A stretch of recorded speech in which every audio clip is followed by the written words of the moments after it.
If you had sat somewhere in North America on a given evening around 66 million years ago and gazed up at the sky, you might have noticed what seemed to be a star. If you remained there for an hour or two, the star would have appeared to brighten, despite the fact that it scarcely moved. That's because it wasn't a star, but an asteroid, and it was heading straight for Earth at around 45,000 miles per hour. The asteroid struck 60 hours later. So prepare yourself to witness the catastrophe that nearly wiped out all life on Earth. The pressurized and rapidly heated air in front of the asteroid created a hole through the atmosphere, creating a supersonic shockwave.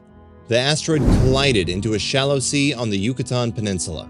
The Cretaceous era concluded at that point, and the Paleogene period started. Experts at Los Alamos National Laboratory utilized one of the world's most advanced computers, the so-called Q machine, to simulate the impacts of the collision a few years ago. As a result, a slow-motion, second-by-second false-color movie of the incident was created. Within 2 minutes of colliding with Earth, the at least 6-mile-wide meteorite had carved a crater 18 miles deep and ejected 25 trillion metric tons of debris into the atmosphere. Consider the impact of a pebble dropping into pond water on a planetary scale. When the Earth's crust reformed, a peak taller than Mount Everest temporarily came to the surface. The energy unleashed was equivalent to 1 billion Hiroshima bombs, although the blast lacked the distinctive mushroom cloud of a nuclear explosion. Rather, the original explosion created a rooster tail, a massive jet of molten rock that departed the atmosphere, some of which fanned out all over North America. The majority of the material was many times hotter than the sun's surface, igniting anything within a few thousand kilometers. Furthermore, an inverted cone of liquid, superheated rock rose and spread outward as numerous red-hot lumps of glass known as tektites shrouded the western hemisphere. A portion of the debris was able to escape Earth's gravitational pull and formed erratic orbits around the sun. Bits of it made their way to other planets and moons in the solar system over millions of years. Mars was ultimately scattered with debris, just as fragments of Mars sent aloft by previous asteroid strikes had been discovered on Earth. According to a 2013 research published in the journal Astrobiology, hundreds of thousands of pounds of impact debris may have landed on Titan, Saturn's moon, in addition to Europa and Callisto, Jupiter's satellites. 3 satellites that researchers believe may offer suitable environments for life. According to theoretical simulations, at least part of this stray debris included live bacteria.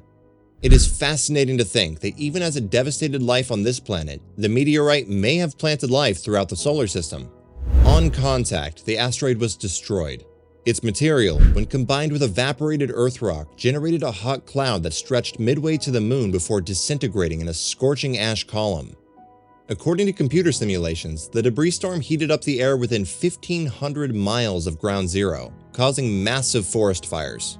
The flying material clustered on the other side of the planet as the Earth spun, where it fell and set fire to the entire Indian subcontinent. Flames devoured over 70% of the world's woods, according to estimates of the layer of ash and soot that ultimately blanketed the Earth.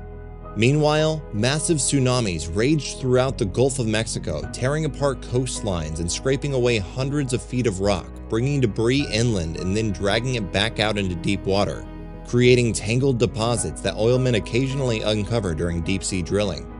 Nevertheless, the damage had only just begun. Many of the specifics, which are obtained from computer simulations and field investigations of the debris layer, understanding of extinction rates, fossils and microfossils, and numerous other pieces of evidence, are still being debated by researchers.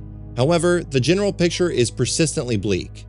For months, the dust and smoke from the collision and firestorms blocked all sunlight from entering the planet's surface.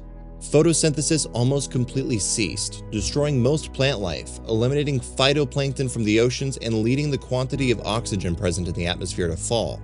After the flames burned out, Earth went through a period of cold, maybe even a deep freeze. Both the water and terrestrial food networks on Earth had failed. Approximately 75% of all species became extinct. The carbon cycle came to a standstill when more than 99.9999% of all living species on Earth perished. The Earth itself became contaminated. When the asteroid hit, it melted layers of limestone, releasing trillions of tons of carbon dioxide, 10 billion tons of methane, and 1 billion tons of carbon monoxide into the atmosphere. All 3 are powerful greenhouse gases. The impact also evaporated anhydrite rock, ejecting 10 trillion tons of sulfur compounds into the atmosphere. The sulfur reacted with water to produce sulfuric acid, which then fell as acid rain, potentially stripping the leaves off any surviving plants and leaching nutrients from the soil. 66 million years ago, life on Earth was on the verge of extinction. The world that arose following the collision was more simple. When the sun eventually pierced through the cloud, it revealed a desolate countryside. The waters were devoid of life. The ground was coated with falling ash. The woodlands have been reduced to charred stubs.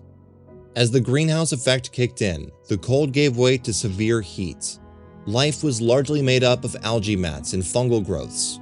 For years following the impact, the Earth was covered in nothing but ferns. If you enjoyed this video, don't forget to leave a like and subscribe to our channel for more future videos just like this one.